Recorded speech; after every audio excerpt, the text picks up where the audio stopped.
Live. Hi, everybody. I'm Dave Shady. I'm the director of the Alaska Division of Agriculture. And so welcome to another Thursday Facebook Live. We're really excited to have Jackie Kragel from the NRCS here today.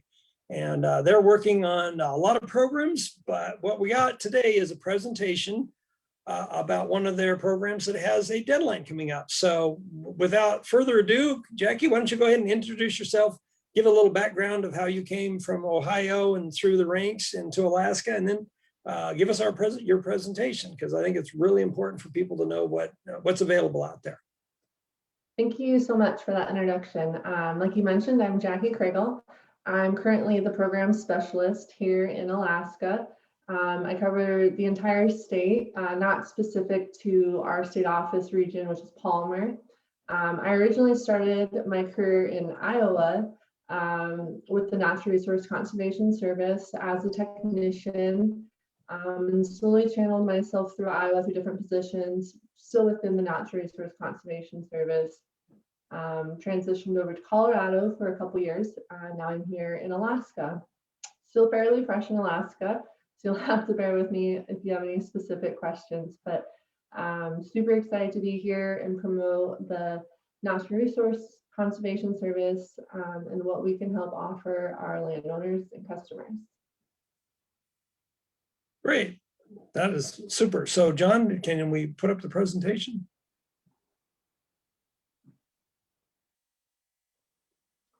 So one of the topics that we're going to discuss today that was broadcasted on Facebook is a conservation program that we offer called the Conservation Stewardship Program. It is a financial assistance program. So within the NRCS, we have a couple of different avenues that we offer. But today specifically, we're going to touch more on the Conservation Stewardship Program. So if you hear me saying the CSP program, that's specifically what I'm referring to. Next slide, please. So a little bit about the Natural Resources Conservation Service, just in case you're not familiar with our agency. We are a federal agency, part of the U.S. Department of Agriculture, and then we're a sister program with the Farm Service Agency. We offer voluntary financial assistance, voluntary technical assistance. So the difference between the two of those is one you receive money and one you don't. But there's many cases where you would just love to have an expert from the field come join you and discuss soil health, or maybe you have some wildlife management that you'd like to discuss in further detail. Anything conservation-wise, we can help you with planning and designs and implementation, all these different practices to help the conservation needs on your property. And then according to that, we also offer the financial assistance. So I mentioned we have a couple different programs for you to receive financial assistance through our agency. There's a bit of in and outs to those different programs, but today specifically, again, we're going to discuss the Conservation Stewardship Program. Great. We also have a couple different local field offices. So you're going to hear me mention about our local experts, and those can be found in these specific field offices. Listed on the screen is Fairbanks, Delta Junction, Wasilla, Juneau, Kenai, Homer, and then there is contact folks out in Kodiak. That office is currently not staffed. So if you're in that area or have land in that area and you'd like to meet with someone, one of our slides will have a contact page for you to reach out and set up an appointment. Just know we do service out there. It's just we don't have a staffed field office there. And one of the main things that we do work on are custom conservation plans. So next slide. A little bit on our conservation plans. That's kind of the meat and gravy of everything we do here is you come to us with a specific need that you may have pertaining to a resource concern on your property, whether it's an agriculture property, forest lands, range, pasture, whatnot. And we kind of go through some really one-on-one custom details for you. We do a whole site inventory of your property, or if you're just looking at a specific area, we can just narrow in on that specific area for you. We discuss the Food Security Act and talk about compliance. There's a lot of different plans that we can develop for you, whether they're forestry plans, grazing plans, resource management systems. But essentially, we're here for you in any realm of agriculture needs or forest development needs, and that includes, of course, cattle and livestock. Next slide. So specifically with the Conservation Stewardship Program, which is why we're here today to learn about this financial assistance program, kind of some of the highlights for this program within our agency is who can apply for this, who's eligible to receive financial assistance. Essentially anyone that is a stakeholder in agriculture or non-industrial private forest is eligible to receive financial assistance through our agency. There's a few different hoops that when you meet with your local expert at the field office, that they'll discuss exactly the forms that you would need to fill out for eligibility, but that's really boring and we're not going to talk about that right now. But the main thing that you can take home from this is anyone is eligible as long as you have a stake in agriculture or non-industrial private forest. Eligible land uses. So we use land uses a lot in our verbiage. That's essentially discussing what type of land can we provide financial assistance to you on. And it's just kind of described in these categories here, which is cropland, forest, pasture, range, associated ag land, and farmstead. Now, these land uses are across the whole continental US, not specific to Alaska. So if you're looking at these and you think, well, maybe there's something in this land use that you'd like to see taken out or something else brought in, just know that these are set nationwide for land uses that are eligible. And within cropland, that is anything between a grain crop, hay ground, maybe you have a garden or a high tunnel, things of that nature, anything falls within that cropland. So if you have more specific questions on if some type of land within your property constitutes within the eligibility land uses, just feel free to reach out to myself or one of your local experts to get that clarification. Another CSP highlight is there are two different types of financial payments. A lot of our programs, more specifically equip the Environmental Quality Incentives Program, which is by far our most popular program. You'll notice in that program that there's only one payment type, where with CSP you do receive two payment types. So just to touch on this lightly, you'll receive one annual payment for maintaining your current stewardship threshold. So that's basically saying we're going to pay you for things that you're doing good on your property, things that your family have been doing for years, or beneficial stewardship practices that help the conservation out. So you'll receive an annual payment accumulating those properties once a year, every year for 5 years. And then you'll receive an additional payment based on your new conservation practices or enhancements.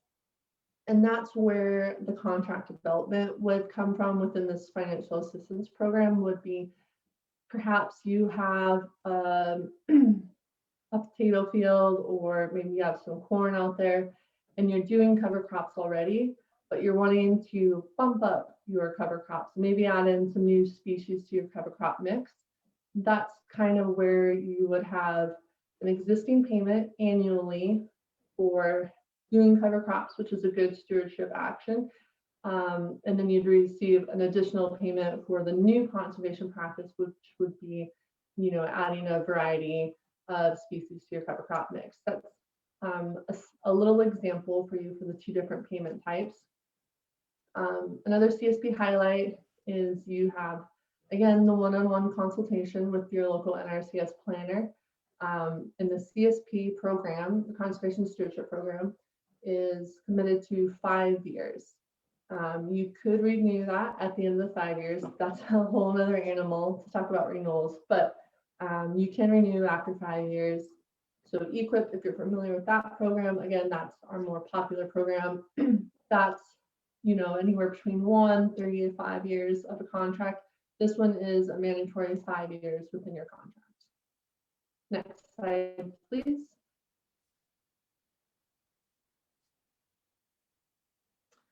Here's another more graphic CSP example, maybe a little bit more traditional to smaller properties in South Alaska here.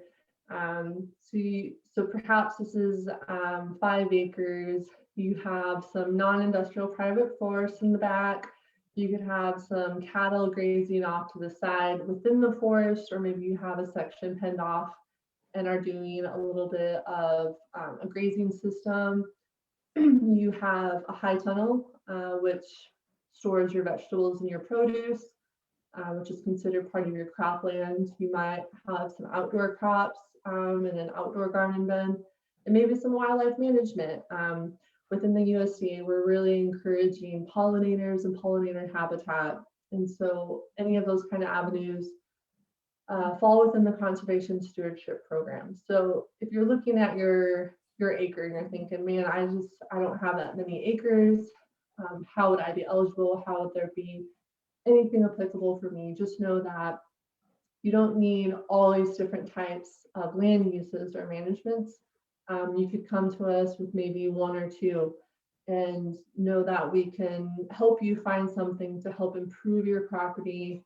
Maybe there's something innovative that you've been thinking about putting action to, and there is likely a practice or an enhancement within the Conservation Stewardship Program that can help you with the burden of the cost of that practice or enhancement, and also just consult with an expert, a local expert that works tightly with universities and all of our different partners in our science-based practices and enhancements could help you out. Next slide, please.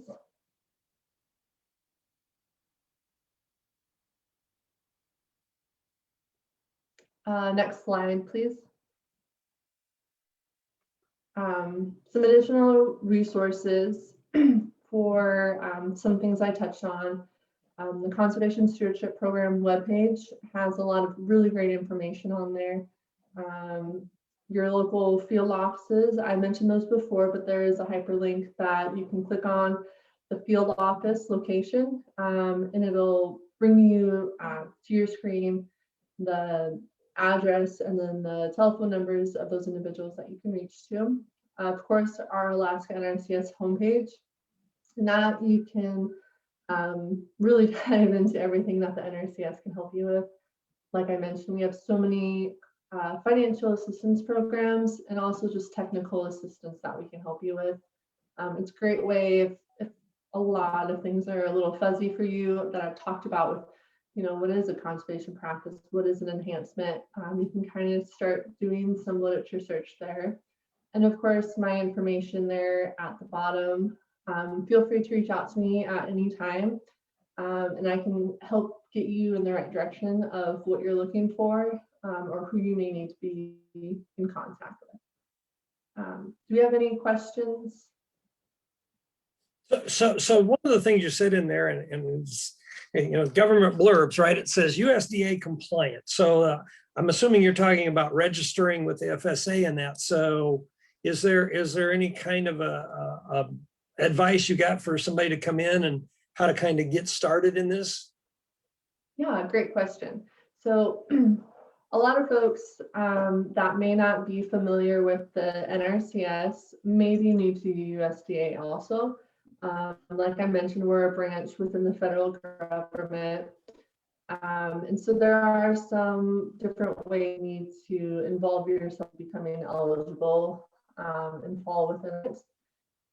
So like I mentioned, our sister agency is the Farm Service Agency. Typically, they're housed within the same building as the NRCS, but in some cases they're not. So you may reach out to a different building to find the NRCS or to find the FSA. But essentially established what we call farm records.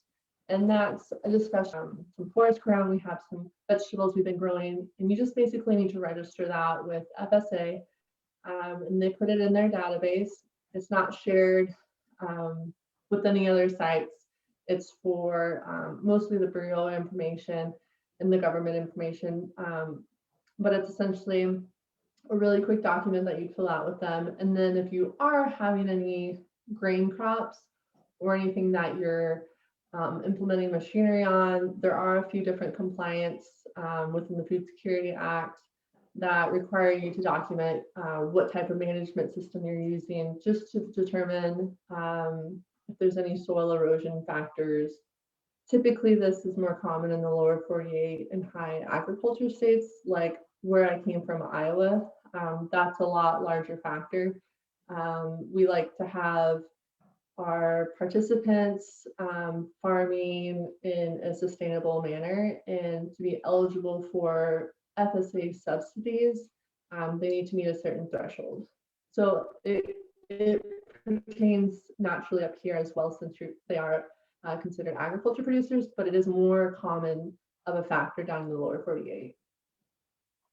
Right. So as we were talking earlier, I mean, Alaska is the exception to the rule. And so, you know, I want everybody to know that the Alaska office does understand that there's a little difference of how we apply in Alaska than we do in other areas. I spent a week just talking with state departments. We just had our NASDA national meeting, and finished up this morning with Secretary Vilsack talking about the vision that the USDA is going to have, and they were talking about food security, and a lot of things about sustainable farming. And so this program is definitely going to get a lot of support in the future in talking about how do we have long-term management practices. And I think so that's really important. And I want to encourage people, even if you don't want to get in the program, these are some of the experts that are available to you to have those discussions with about, hey, I'm thinking about, what do you know? I mean, cover crops, pollinator, habitat, things, and yes, what they give you for the list for the lower 48 doesn't work for us, but we have alternatives. And so work with your local offices, because they'll say, well, here's the Alaska mix. We've got that exemption, or we've got that change. So I just wanted to make sure that people know that you guys understand there's a lot of difference here, even among, different areas of the state. And so Right. Anything you could respond along about the differences and how you guys manage that'd be cool. Kind of nice. Yeah.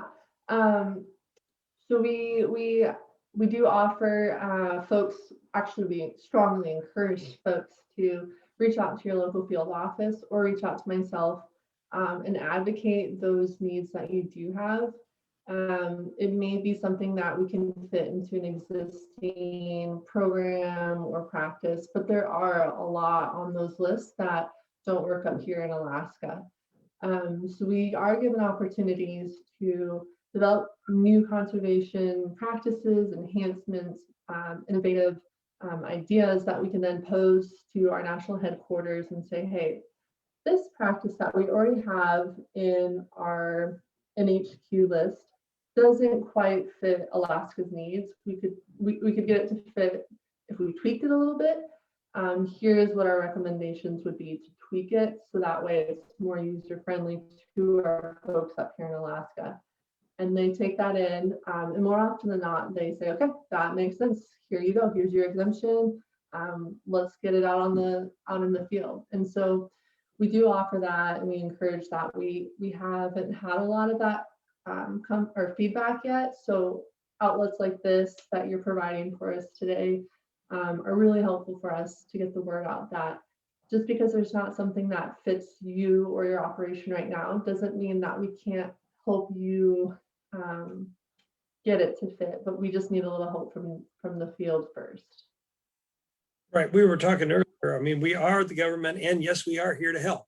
And so there are the strings. I got to admit, any bureaucracy has its strings, but the NRCS is an excellent organization with great people, and they really are there. That's the design. That is the mission of your organization, is to help farmers. And as you know, in Alaska, we have 990 farms. according to our last census. And most of them are very small. And so, you know, we want to encourage people to, well, I'm only 5 acres. Fine. That's fine. Come on in. You know, that's how you grow. That's how you develop. And so, yeah. John, do we have any questions that have come in? Yeah, we do. We have a couple. They're primarily about clarification as to what conservation efforts qualify. So people are asking, can I put fencing in? Does fencing qualify? Even high tunnels, things of that nature. So maybe you can address that a little bit. Yeah, so there might be some clarity within that question come up in a bit here as I explain it, but fence is one of our conservation practices that we do provide financial assistance on.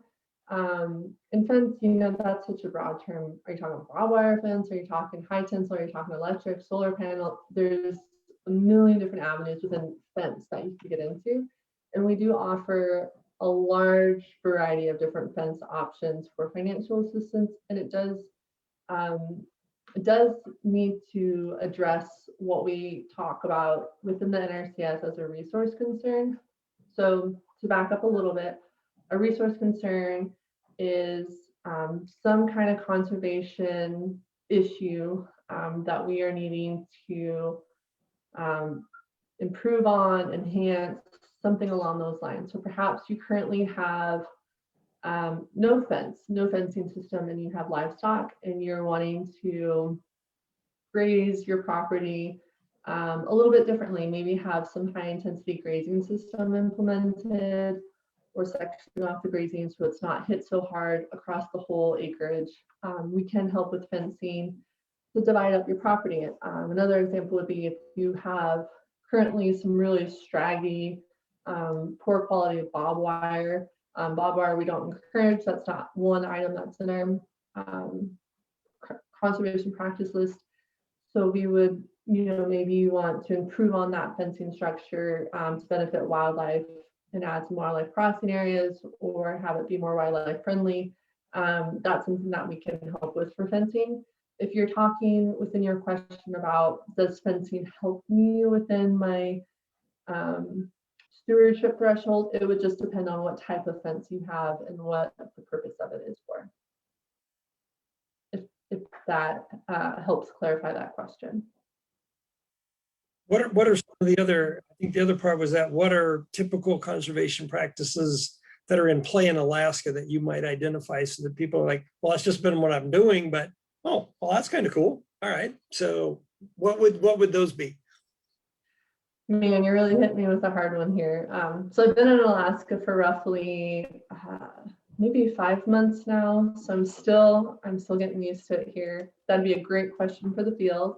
But from what I can observe and through conversations that I have had, folks that maybe have some forest ground in a tree acreages, and it's really overtaken with maybe some species that are undesirable. There's not a lot of understory growth. It's getting choked out by diseased trees, things of that nature.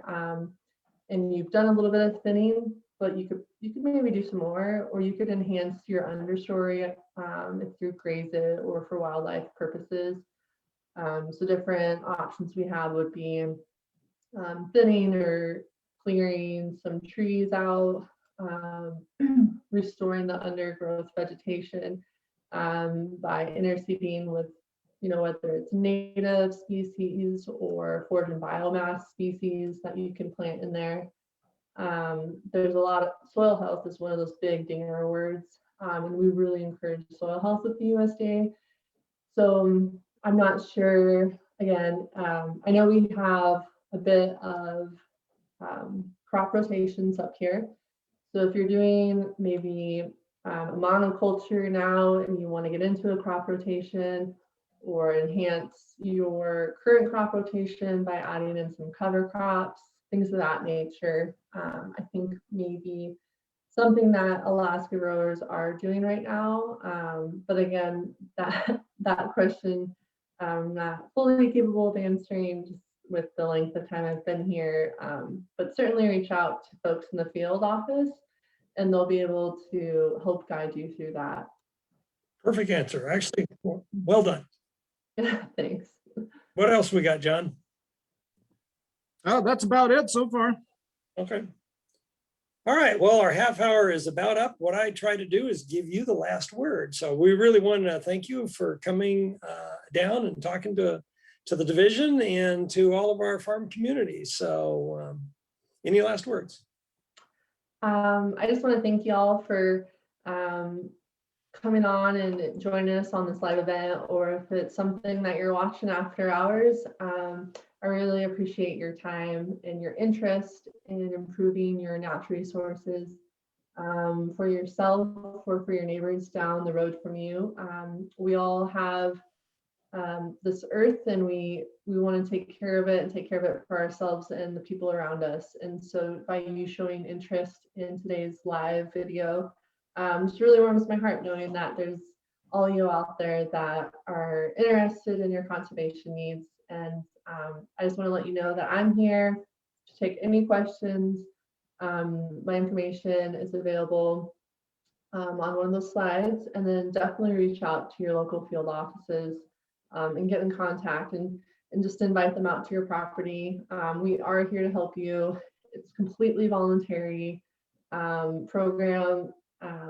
So take advantage of that and what your tax dollars are paying us for, because we really would love to come out and help you improve upon your property and get it as high a stewardship threshold as we can. Perfect. Excellent. Well, thanks again, Jackie, so much for all your time. Until next week. Thanks all. Bye now. Thank you.